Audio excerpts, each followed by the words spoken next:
আপনার কাছে টাকা, সম্পদ কিংবা বিলাসিতার সব উপকরণ আছে, কিন্তু নেই কোনো প্রিয়জন বা কাছের মানুষ। একাকী জীবন কাটাতে হলো, শেষ পর্যন্ত একাকী মৃত্যুও হলো। এমনকি গৃহবন্দী অবস্থায় মৃত্যুর কারণে কেউ জানতে পারল না আপনার মৃত্যু হয়েছে।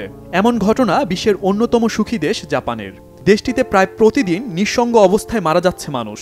জাতীয় পুলিশ সংস্থার তথ্য মতে এবছরের প্রথম ৬ মাসে একাকী জীবনযাপন করা ৩৭,২২৭ জনকে তাদের নিজেদের বাড়িতে মৃত অবস্থায় পাওয়া যায়।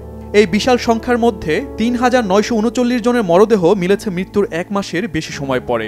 এছাড়া ১৩০ জনের দেহাবশেষ পাওয়া গেছে তাদের মৃত্যুর অন্তত ১ বছর পর। গড় আয়ু বেশি হলেই সুখী জীবন হবে, এমন ভাবনা জাপানিদের জন্য যেন দুঃস্বপ্ন হয়ে উঠছে।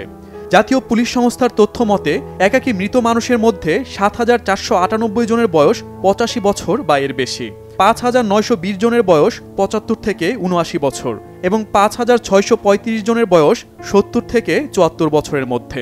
অসংখ্য মৃত মানুষের সন্ধান এখনো পাওয়া যায়নি। তাদের শনাক্ত করতে পুলিশের ওই সংস্থা কাজ করে যাচ্ছে। অপর এক গবেষণা বলছে, জাপানে একাকী বসবাসকারী প্রবীণ নাগরিকের সংখ্যা আগামী ২৫ বছরের মধ্যে ব্যাপক হারে বাড়বে। ২০৫০ সালের মধ্যে জাপানের প্রতিটি পরিবারের মধ্যে একজন বয়স্ক ব্যক্তি একাকী জীবন কাটাবে এমন আশঙ্কাও তৈরি হয়েছে। এছাড়া ২০৫০ সালের মধ্যে জাপানের বিভিন্ন পরিবারে ১,৮,০০,০০০ বয়স্ক মানুষ একা বসবাস করবেন। কিন্তু কেন এমনটি ঘটছে? কেন জাপানে নিঃসঙ্গ অবস্থায় মৃত্যু হচ্ছে? গবেষকরা বলছেন, জাপানি তরুণ তরুণীদের দেরিতে বিয়ে করার প্রবণতা বাড়ছে। অনেকে আবার দেরিতে সন্তান নেওয়ার চিন্তা করে। সন্তান নেবে না এমন মানুষের সংখ্যা নেহাত কম নয়। পাশাপাশি আয়ু বেশি থাকায় প্রবীণদের সংখ্যা ব্যাপক হারে বাড়ছে। বর্তমান বিশ্বে সবচেয়ে বেশি প্রবীণ জনসংখ্যার দেশ জাপান।